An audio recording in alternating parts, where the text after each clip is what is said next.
السلام علیکم ورحمۃ اللہ وبرکاتہ۔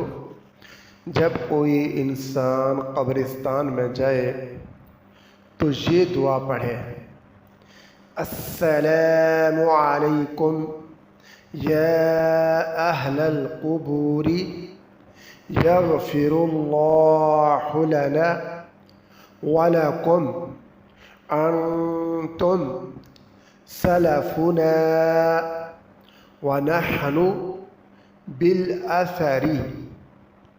ترمذی شریف کی حدیث ہے اور اس کا ترجمہ ہے کہ اے قبروں والوں، تم پر سلام ہو، ہم کو اور تم کو اللہ تعالیٰ بخشے، تم ہم سے پہلے چلے گئے اور ہم بعد میں آنے والے ہیں۔ السلام علیکم ورحمۃ اللہ وبرکاتہ۔